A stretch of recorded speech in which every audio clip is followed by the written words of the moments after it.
Hoy voy a contarte la vida, la filosofía y el legado de uno de los pensadores más influyentes de la historia, Sócrates, un hombre que transformó el modo en que pensamos sin haber escrito una sola línea. Un filósofo que enseñaba no con libros ni discursos preparados, sino con preguntas. Una figura que, aún después de más de 2400 años, continúa desafiando a la humanidad a examinar su vida, sus creencias y sus valores.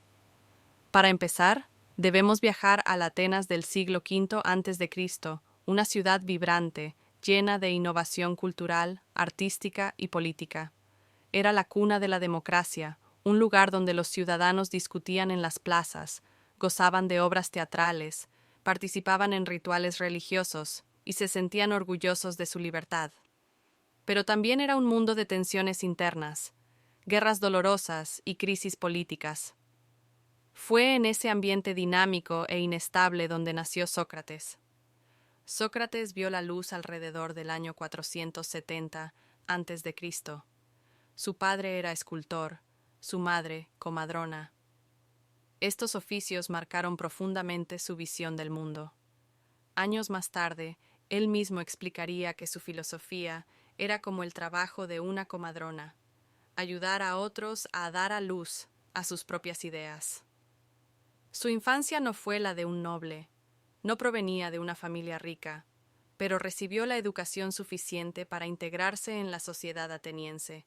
Aprendió música, gimnasia, poesía y los fundamentos de la vida cívica. Era un joven curioso, inquieto, observador.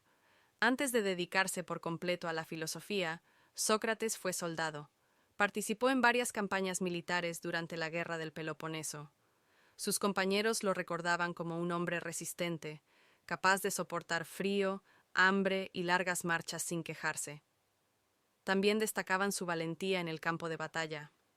Era el tipo de soldado que no retrocedía, pero no por orgullo, sino por convicción. La disciplina militar reforzó en él un carácter que ya parecía buscar la virtud más que los placeres o la comodidad. Con el tiempo, Sócrates comenzó a distanciarse de las actividades comunes de su ciudad. Dejó de interesarse por la política tradicional y se dedicó a caminar por las plazas, los talleres y los mercados, acercándose a todo tipo de personas: artesanos, jóvenes, políticos, comerciantes, poetas. Les hacía preguntas, preguntas simples en apariencia, pero profundas. Preguntas incómodas, preguntas que desmontaban certezas. A menudo se enfrentaba a los sofistas, maestros que enseñaban retórica a cambio de dinero. Los sofistas eran hábiles oradores, expertos en argumentar a favor de cualquier idea. Pero Sócrates veía en ellos una problemática. Se enfocaban en ganar debates, no en buscar la verdad. Él quería otra cosa, quería comprender, y sobre todo, quería que los demás también entendieran que saber algo requiere un rigor que pocos estaban dispuestos a ejercer. Una anécdota marca un punto decisivo en su vida. El oráculo de Delfos, consultado por un amigo suyo, afirmó que no había hombre más sabio que Sócrates. Esta noticia lo sorprendió. ¿Cómo podía ser el más sabio alguien que constantemente reconocía su ignorancia? Para resolver esta paradoja, Sócrates comenzó a analizar a políticos, poetas, artesanos y hombres que creían poseer un gran conocimiento. Descubrió que muchos de ellos estaban convencidos de saber más de lo que realmente sabían. Él, por el contrario, tenía la humildad de reconocer su ignorancia. Así nació su famosa frase: «Solo sé que no sé nada». El método que utilizaba para dialogar se conoce como la mayéutica o el método socrático. Consistía en hacer preguntas cuidadosamente diseñadas para que la otra persona reflexionara sobre sus propias ideas. No buscaba imponer respuestas, sino provocar un proceso interno. Sócrates creía que la verdad no se transfiere de un maestro a un alumno, sino que se descubre a través del examen crítico.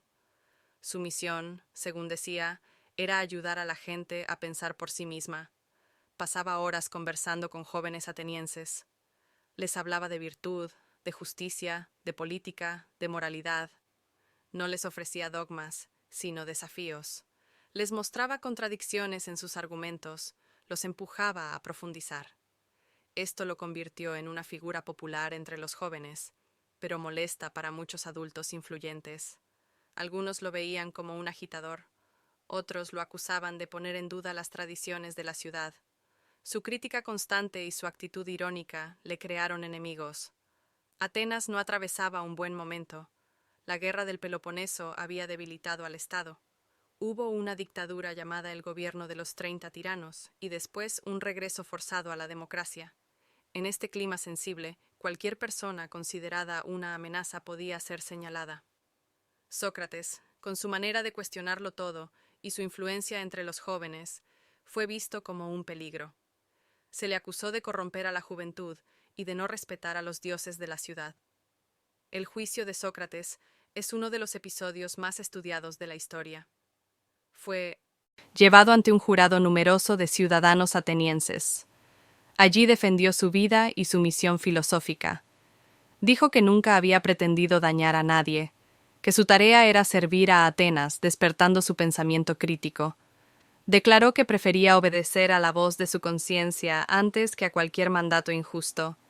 Sus palabras fueron poderosas, pero no suficientes para convencer a la mayoría del jurado. Fue declarado culpable y condenado a beber cicuta, un veneno letal. Durante su prisión, sus amigos trataron de convencerlo de escapar. Tenían los medios y la oportunidad, pero Sócrates se negó. Creía que huir sería traicionar sus principios. Si había vivido defendiendo la justicia y las leyes, no podía romperlas para salvarse. La coherencia con su propia filosofía era más importante que su vida. El día de su muerte, Sócrates conversó con sus discípulos sobre la inmortalidad del alma, la virtud y la importancia del pensamiento racional. Bebió la cicuta con calma, aceptando su destino. Murió rodeado de las personas que habían aprendido a pensar gracias a él. Su legado no murió con su cuerpo. 3 de sus discípulos, entre ellos Platón y Jenofonte, preservaron sus enseñanzas y las difundieron. A través de Platón, Sócrates se convirtió en la figura central de la filosofía occidental.